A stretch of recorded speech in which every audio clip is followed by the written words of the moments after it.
Cuando pronuncias el nombre de Eusebio, algo cambia en la habitación. Los que jugaron contra él hacen una pausa.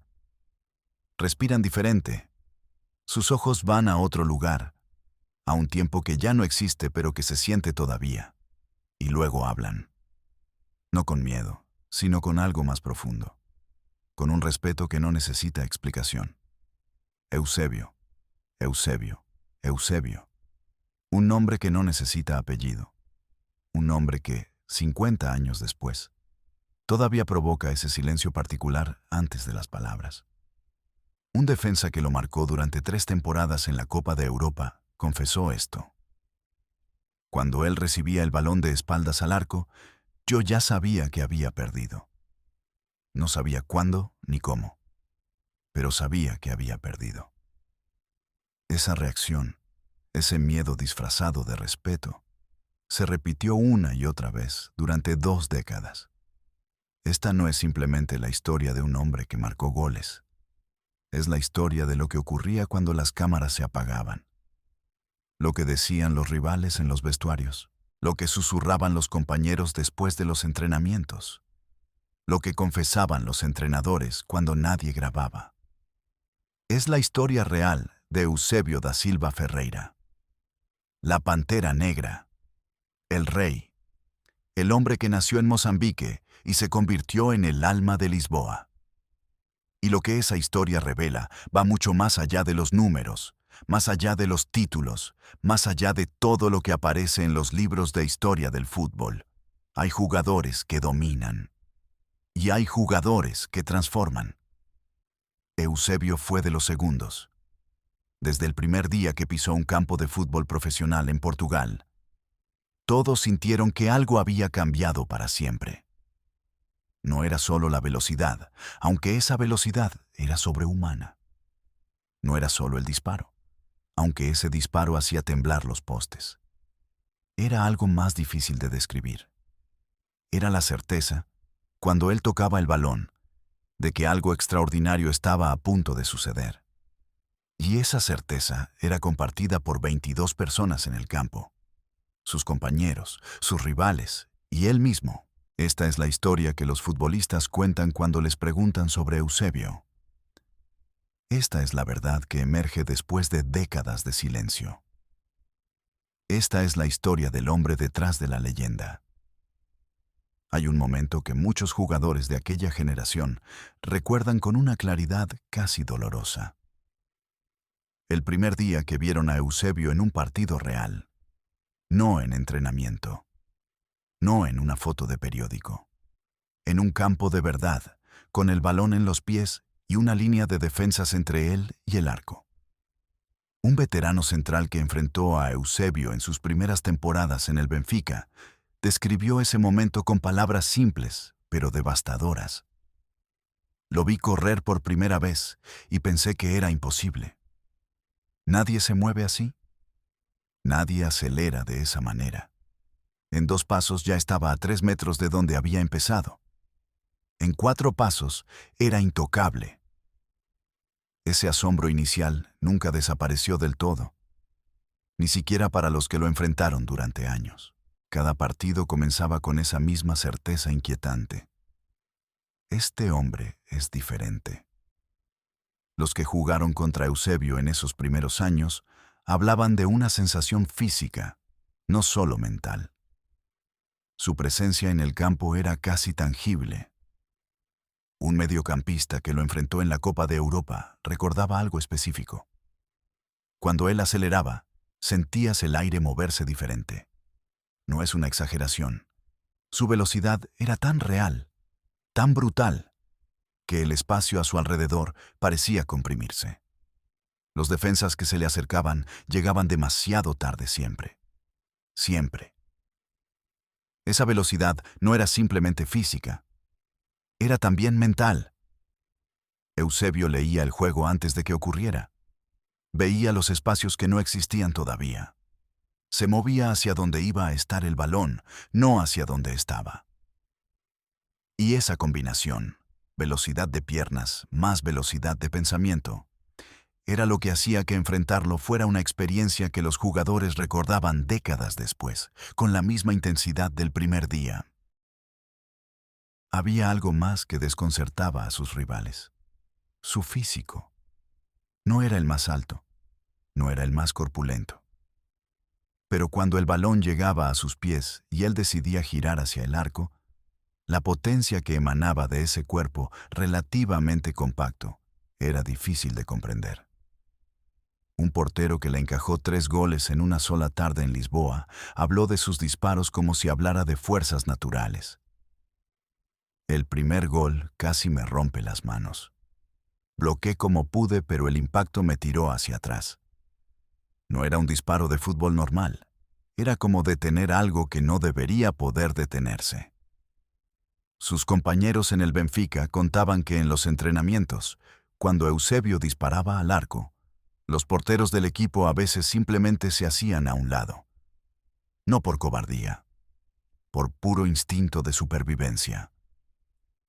El físico de Eusebio era también su marca de presentación frente a los rivales que lo veían por primera vez.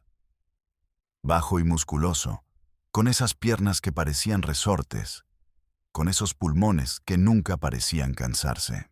Un lateral derecho que lo marcó en su debut europeo confesó que la primera vez que lo vio en el túnel de vestuarios antes del partido, pensó que no sería un problema. Era pequeño. No parecía amenazante. Yo era más alto, más fuerte. Me dije a mí mismo que iba a controlarlo fácil. 80 minutos después, con Eusebio habiendo marcado 2 goles y asistido en un tercero, ese mismo lateral estaba sentado en el vestuario sin poder articular cómo había sucedido todo. No lo toqué en todo el partido, ni una vez, y era el más peligroso que había enfrentado en mi vida. Hay una diferencia entre ser un jugador que domina partidos y ser un jugador que domina mentes. Eusebio fue las dos cosas, pero lo segundo, la dominación psicológica, era lo que hacía que su efecto en el fútbol europeo fuera tan extraordinario y tan duradero. Los entrenadores de aquella época hablaban de él en sus reuniones de preparación con un tono particular. No era el tono técnico que usaban para otros jugadores. Era algo más cercano al temor reverencial. Teníamos una pizarra llena de diagramas para contenerlo, recordó un entrenador de un equipo escandinavo que enfrentó al Benfica 3 veces en competencia europea. Tenías que dedicarle 2 hombres permanentes, y aún así no era suficiente, porque cuando concentraba 2 marcadores, liberaba espacio para sus compañeros. Era imposible de resolver. Esa incapacidad de resolverlo era el núcleo del miedo que Eusebio generaba en sus rivales. No porque fuera impredecible en el sentido caótico. Era todo lo contrario. Los equipos sabían perfectamente lo que iba a hacer. Sabían que iba a buscar el espacio por el costado derecho. Sabían que iba a disparar con potencia cuando tuviera ángulo. Sabían que iba a presionar en alta hasta agotar al último defensa. Lo sabían todo. Y aún así no podían detenerlo. Un defensa central alemán que lo enfrentó en los cuartos de final de la Copa de Europa, resumió esa paradoja con una frase que sus compañeros de equipo citaron durante años después. Sabíamos exactamente lo que iba a hacer. Y él lo sabía que lo sabíamos. Y lo hacía igual. Y funcionaba igual. Ese nivel de confianza, esa certeza absoluta en sus propias capacidades frente a la organización táctica del rival, era lo que separaba a Eusebio de casi todos sus contemporáneos. Los jugadores que compartieron vestuario con él describían esa misma confianza dentro del equipo, pero en términos completamente diferentes. Para sus compañeros, la presencia de Eusebio no era intimidante, era liberadora. Cuando él estaba en el campo, todos jugábamos mejor, dijo un centrocampista del Benfica que estuvo junto a él durante 7 temporadas. No porque él lo pidiera, no porque ejerciera ningún tipo de liderazgo vocal, sino porque sabías que si te equivocabas, él podía resolver el problema. Esa seguridad te daba libertad. Te hacía atreverte a cosas que no hubieras intentado sin él. Esa es la marca de los verdaderos genios del fútbol. No solo su capacidad individual, su capacidad de elevar a todos los que los rodean. Los entrenadores rivales llegaron al punto de cambiar sus sistemas tácticos completos para los partidos contra el Benfica. No para el partido en general. Específicamente para Eusebio. Hay registros de partidos de Copa de Europa en los que equipos que habitualmente jugaban con 4 defensas cambiaban a 5 o incluso 6 jugadores con funciones defensivas, cuando sabían que iban a enfrentarse a la Pantera Negra. Un técnico inglés de la época fue brutalmente honesto sobre esto en una entrevista años después. Llegué a dedicarle 3 marcadores en un partido. 3. Y aún así marcó 2 goles. Después de ese partido me fui a casa y estuve 2 días pensando si estaba preparado para seguir entrenando. Si tenía algún sentido. Esa desesperación táctica era el mejor elogio posible. Mejor que cualquier premio. Mejor que cualquier estadística. Pero hay algo que los números no pueden capturar completamente. Hay algo que los manuales tácticos no explican. Eusebio tenía una capacidad para elevar su nivel en los momentos de mayor presión que rozaba lo sobrenatural, cuando más necesitaba el equipo, cuando la situación era más complicada, cuando el resultado era más adverso, era entonces cuando él aparecía con más fuerza. Un compañero suyo que vivió con él las noches más difíciles en competencia europea recordaba esto con emoción en la voz. Había partidos en los que parecíamos perdidos. Y entonces miraba a Eusebio. Y él no parecía preocupado. Parecía hambriento. Como si la adversidad le diera energía en lugar de quitársela. Eso contagiaba a todos. Cambió el resultado de partidos que ya estaban perdidos. Ese hambre ante la adversidad tenía un origen. Tenía una historia detrás. Eusebio no llegó al fútbol de élite desde la comodidad. Llegó desde Mozambique, desde una infancia en Lourenço Marques, donde el fútbol se jugaba en calles de tierra con pelotas improvisadas. Llegó desde un continente que en aquella época no existía en el mapa del fútbol mundial. Y esa conciencia de lo que había dejado atrás, de lo que había tenido que superar, estaba presente en cada partido. Un jugador que llegó al Benfica años después de Eusebio y que lo conoció ya al final de su carrera, describió esa motivación de una manera que quedó grabada en la memoria de todos los que la escucharon. Él jugaba por algo más que ganar. Jugaba para demostrar algo que debería ser obvio, pero que en aquel tiempo no lo era. Que el origen no determina el destino. Cada gol era una respuesta a alguien que alguna vez dudó de él. El carácter de Eusebio era más complejo de lo que muchos estaban dispuestos a admitir en vida.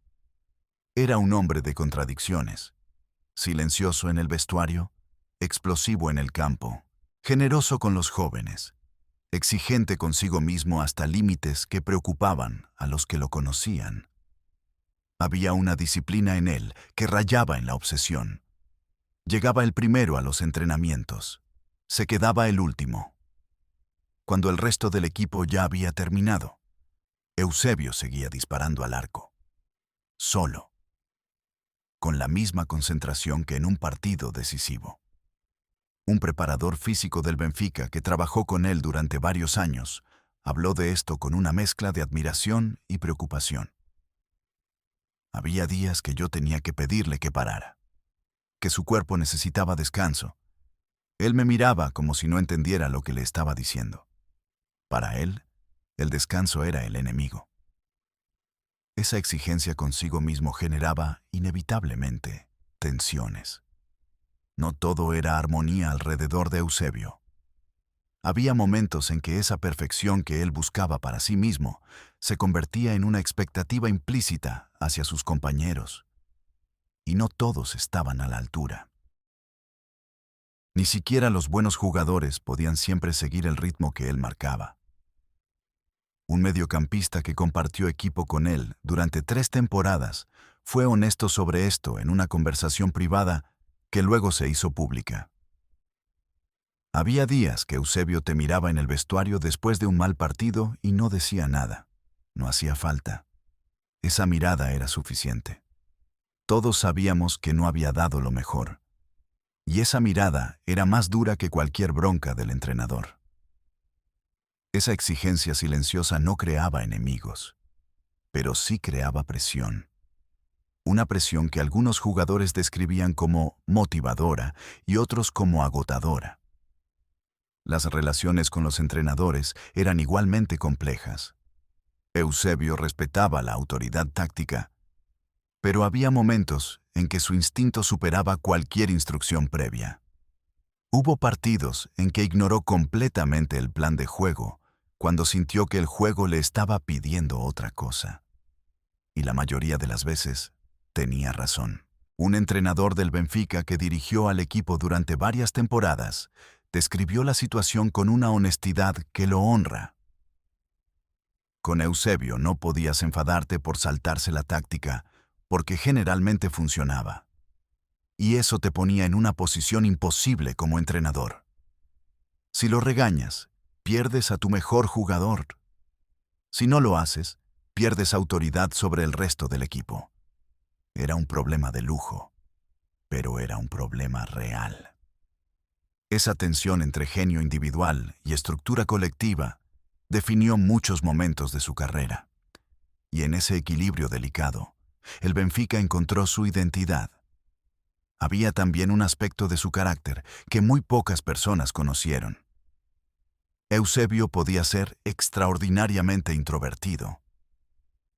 El hombre que era un volcán en el campo podía estar horas en silencio absoluto antes de un partido importante. Sus compañeros aprendieron a leer esas señales. Cuando Eusebio llegaba al estadio y no hablaba con nadie. Cuando se sentaba en su rincón del vestuario y miraba al vacío. Todos entendían que algo especial estaba a punto de suceder. Un portero del equipo que fue su compañero durante años describió ese ritual con detalle. Lo veías en ese silencio previo y pensabas, esta noche va a ser diferente. Esta noche va a ser algo que vamos a recordar siempre, y casi nunca te equivocabas. Ese silencio era su manera de concentrarse, de entrar en un lugar donde nadie más podía seguirlo.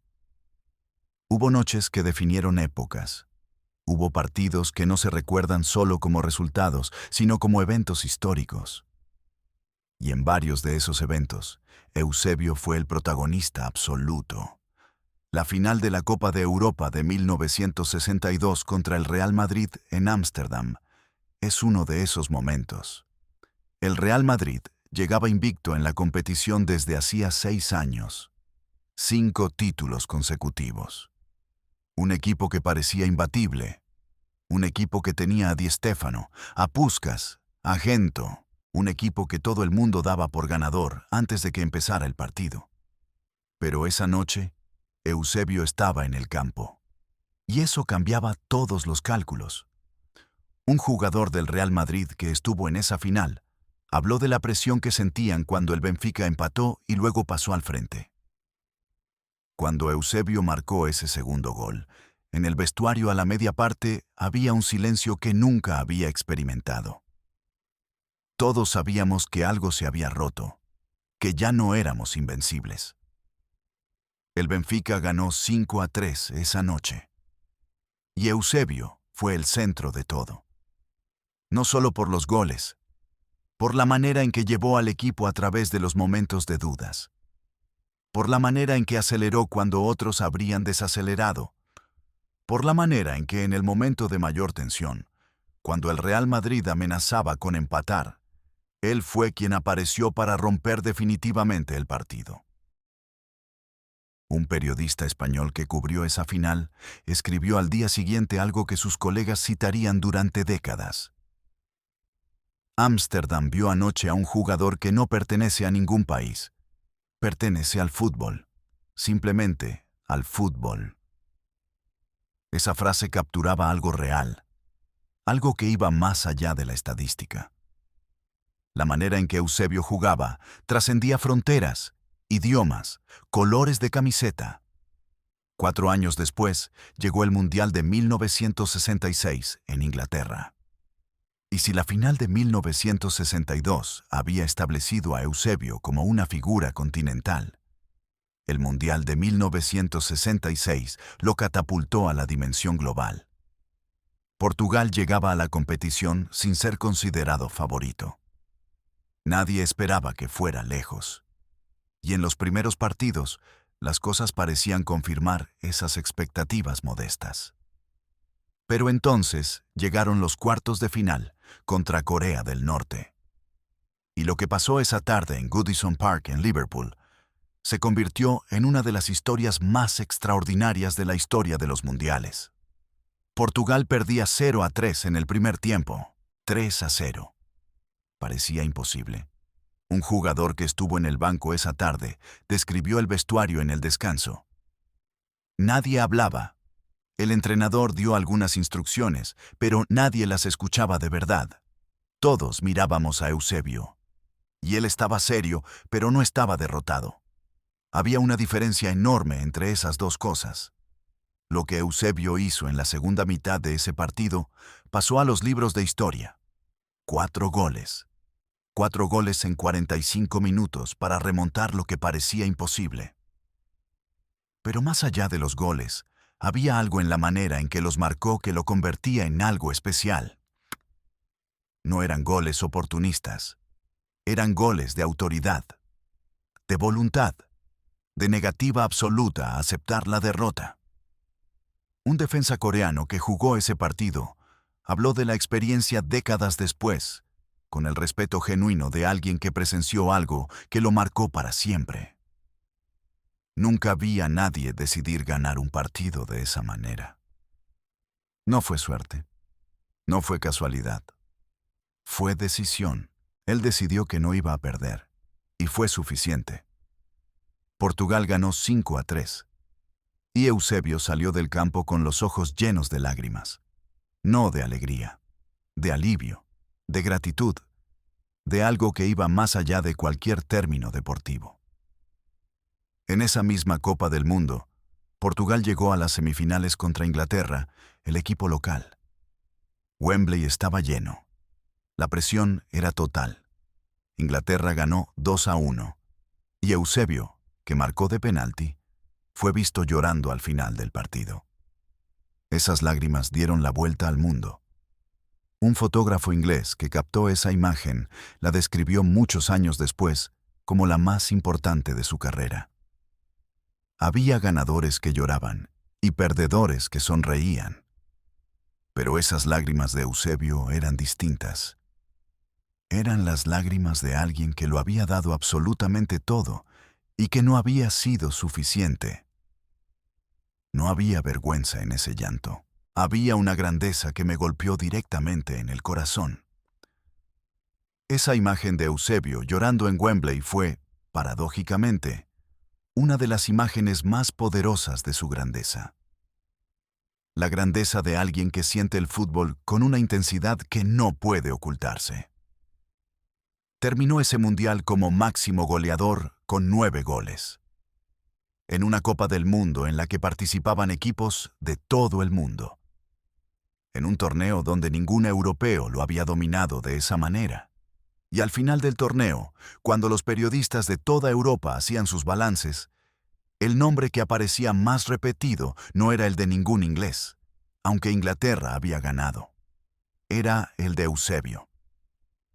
Un cronista portugués que cubrió el torneo escribió con orgullo y con algo parecido a la incredulidad. Mozambique, Portugal y el mundo entero vieron algo en este verano que no volveremos a ver. Un hombre transformando un deporte con la pura fuerza de su voluntad. La influencia de Eusebio en las generaciones siguientes es difícil de medir con precisión, pero los testimonios son reveladores. Jugadores que llegaron al fútbol en los años 70 y 80 hablan de él con una reverencia que normalmente se reserva para los maestros, no para los ídolos. para los maestros. Los que te enseñaron algo que no sabías que necesitabas saber. Un delantero portugués de la generación posterior que llegó al Benfica cuando Eusebio ya estaba al final de su carrera, describió el impacto de estar cerca de él. Yo no llegué al Benfica para aprender de un libro de táctica. Llegué para ver a Eusebio entrenar, para entender cómo se mueve un jugador que ha decidido ser el mejor, para robarle ese secreto que no se puede explicar, pero que existe.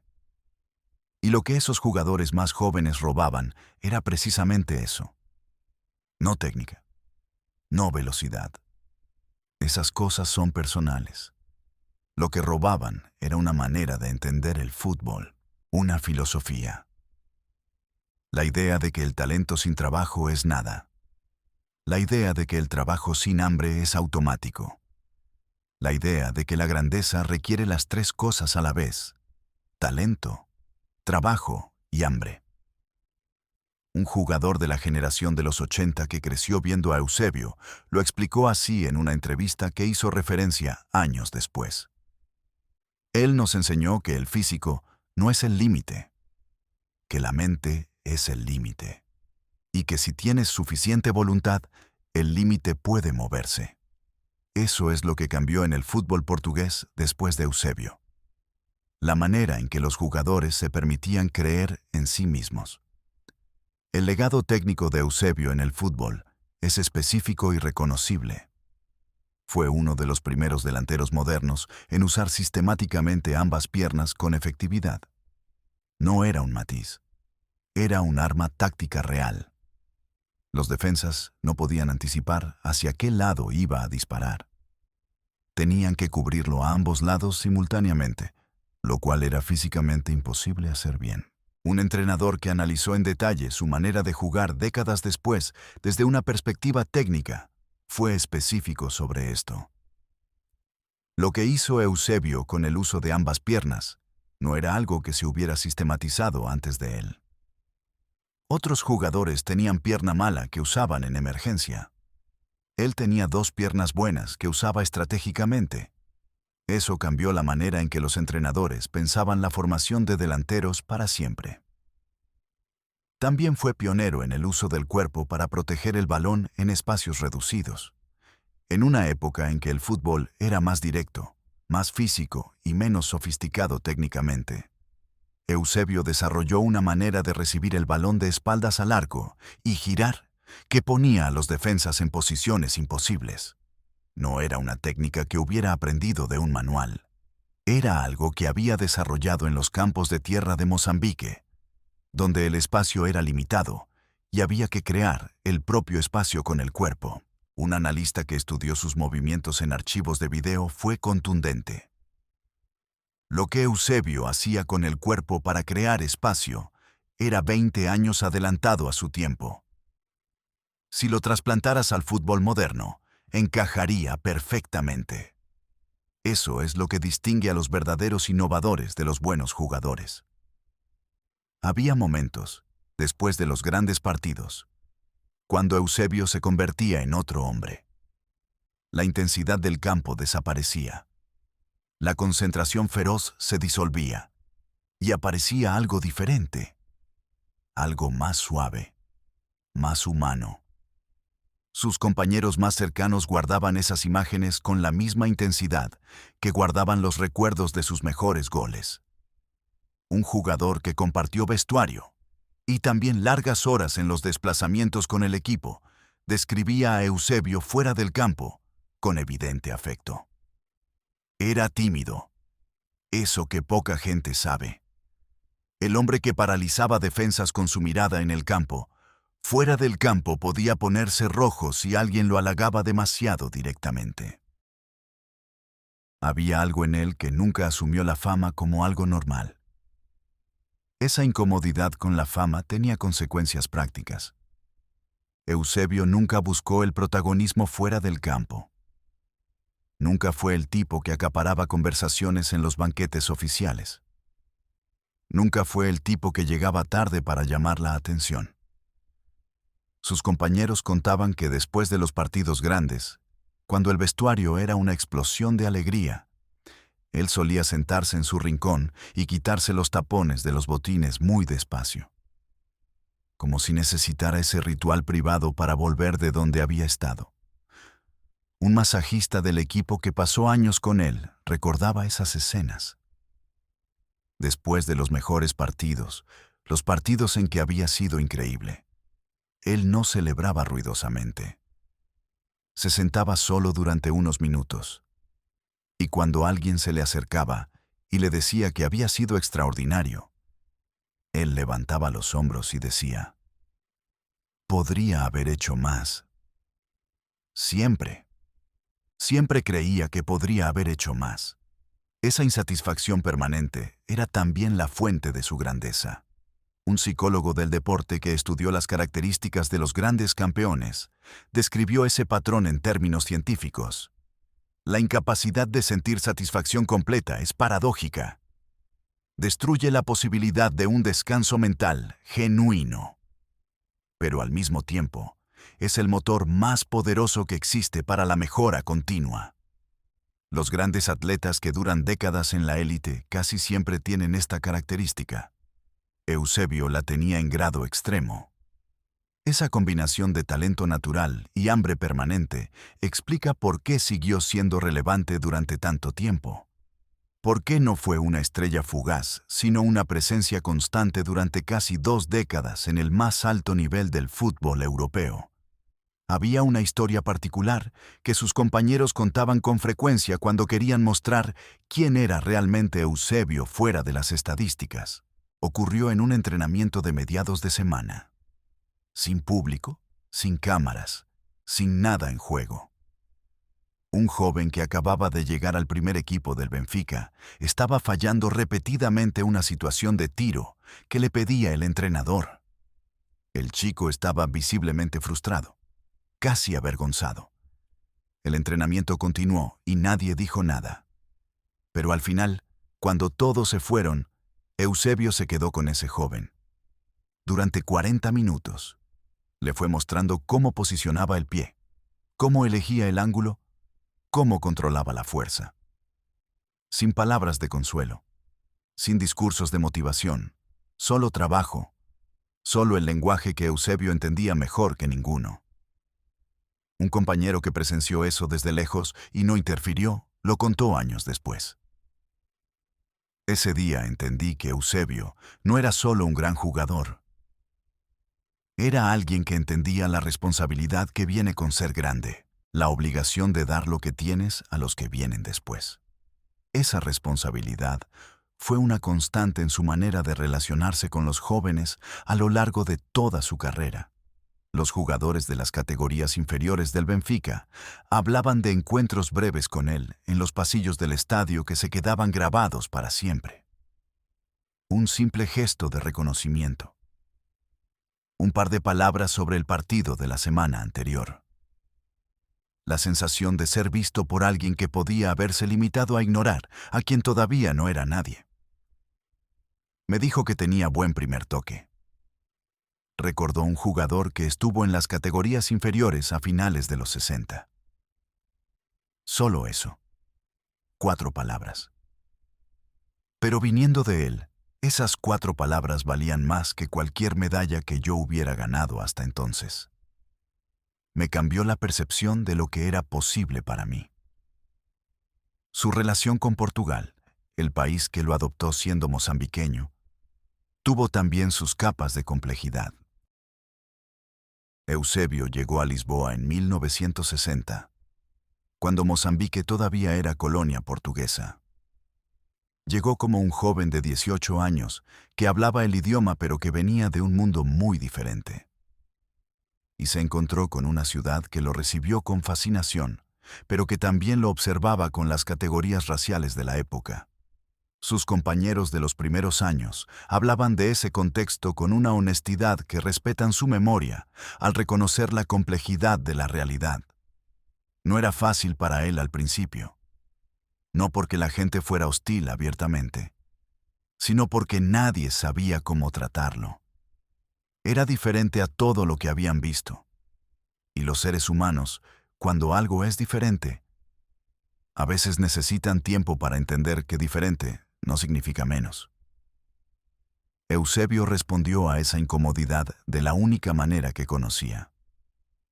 Con el balón en los pies, con goles, con títulos. La ciudad de Lisboa lo terminó amando de una manera que trasciende el fútbol.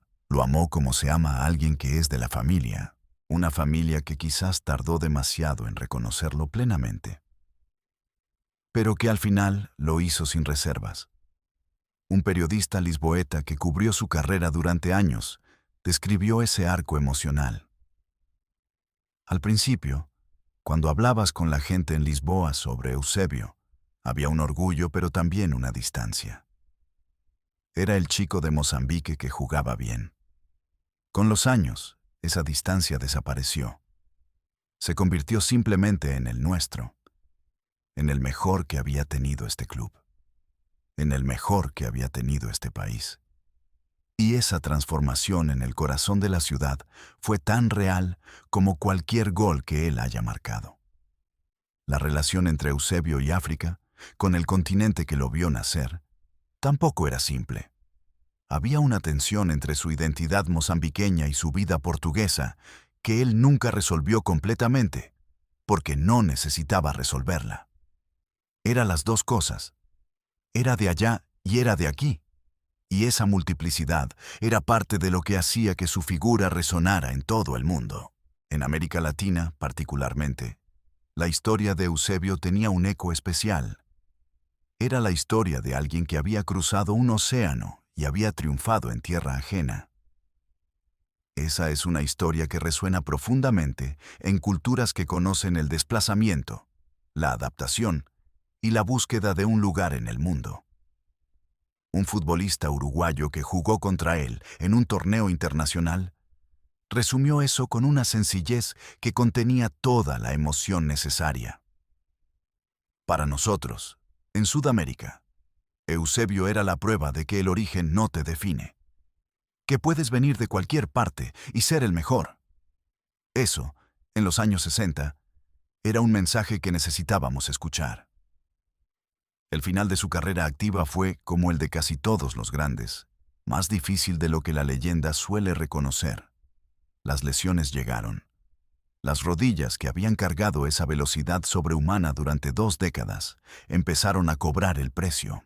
Y Eusebio, que nunca había aprendido a ceder, que nunca había entendido el descanso como algo necesario, se encontró de repente en un cuerpo que no respondía con la misma inmediatez de antes. Un médico del equipo que lo acompañó durante ese proceso lo describió con una mezcla de admiración y tristeza. Lo que más me impresionaba no era el dolor que soportaba, era su negativa a aceptar que era mortal, que su cuerpo tenía límites. Seguía entrenando al 100% cuando debería haber ido al 50%. No por inmadurez, por una incapacidad genuina de imaginar ser menos de lo que había sido. Esa transición fue visible en el campo. Los rivales que lo habían marcado durante años notaban algo diferente. La velocidad ya no era la misma. Los cambios de dirección que antes parecían instantáneos, ahora tenían una fracción de segundo de retraso. Pero había algo que no cambiaba. El ojo, la lectura del juego, la capacidad de estar en el lugar correcto antes de que el balón llegara. Y eso solo lo da el tiempo. Solo lo da la experiencia. Un defensa que lo marcó tanto en sus mejores años como al final de su carrera, habló de esa transformación con respeto genuino. El Eusebio joven me destruía con la velocidad. El Eusebio mayor me destruía con la inteligencia. Los dos eran igualmente efectivos. Los dos eran igualmente imposibles de controlar. Simplemente usaba herramientas diferentes. Cuando por fin se retiró, cuando el fútbol activo terminó, Eusebio descubrió algo que sorprendió a muchos que lo conocían. Descubrió que podía existir fuera del campo con una paz que nadie esperaba de alguien tan intenso. La Lisboa que él había llegado a amar lo recibió con los brazos abiertos. La ciudad que había visto sus mejores momentos, sus lágrimas en Wembley, sus goles en Ámsterdam. Lo reconocía en la calle con ese tipo de cariño discreto que es más valioso que los aplausos. Un vecino del barrio donde Eusebio vivió durante años en Lisboa, habló de verlo en el mercado, en los cafés, en los paseos por la ciudad, y de esa normalidad que tenía algo de extraordinaria. Era la persona más famosa del país. Y podía comprar el pan por la mañana como cualquier otro. Había algo en él que no necesitaba la fama para ser quien era. Ya lo sabía, ya lo había probado. Los jugadores de las generaciones posteriores que tuvieron la oportunidad de hablar con él en sus últimos años, coinciden en describir esas conversaciones con una emoción particular. No era el Eusebio de los documentales. No era la estatua frente al estadio. Era un hombre que recordaba con precisión cada partido, cada gol, cada compañero, pero que hablaba de esas cosas con una ligereza que contrastaba con la intensidad de los momentos que describía. Un jugador del Benfica de la generación de los 2000 que tuvo la fortuna de compartir una cena con él, lo describió así. Me preguntó por mi primer gol profesional, no por el más importante, por el primero. Y cuando se lo conté, él me contó el suyo, con el mismo detalle, con el mismo brillo en los ojos, que si hubiera sido la semana pasada. Para él, ese primer gol tenía el mismo peso que cualquier gol en una final de Copa de Europa. Cada momento era completo en sí mismo. Eso es algo que no se puede enseñar. Cuando los futbolistas se reunían y alguien pronunciaba el nombre de Eusebio, las conversaciones tomaban siempre el mismo rumbo. No hacia las estadísticas, no hacia los títulos, hacia los momentos, hacia las sensaciones, hacia lo que se sentía en el campo cuando él tenía el balón. Un exjugador español que actuó en la misma época y que lo enfrentó varias veces en competencia europea, describió lo que ocurría en esos vestuarios cuando el nombre aparecía. Todos teníamos una historia. Todos teníamos ese momento específico que queríamos contar. El gol que nos marcó. El regate que no pudimos evitar. La mirada que nos lanzó antes de un disparo. Y lo curioso es que esas historias no eran historias de derrota. Eran historias de privilegio. El privilegio de haber estado en el mismo campo que él. De haber sido parte de algo que no volvería a repetirse. Ese sentido de privilegio es quizás el testimonio más revelador de todos. No es común que los derrotados hablen de sus derrotas como privilegios. Para eso se necesita que el vencedor sea algo más que un rival, que sea algo más que un oponente técnicamente superior. Para eso se necesita que sea alguien que te haya recordado por qué el fútbol existe, por qué corres detrás de un balón, por qué das todo en un campo. Eusebio era ese tipo de jugador. El tipo que no solo ganaba partidos, el tipo que les recordaba a todos, rivales incluidos, por qué amaban este deporte. Un entrenador que analizó su carrera en retrospectiva lo dijo con una frase que resume todo. Hay jugadores que hacen que su equipo gane, y hay jugadores que hacen que el fútbol valga la pena.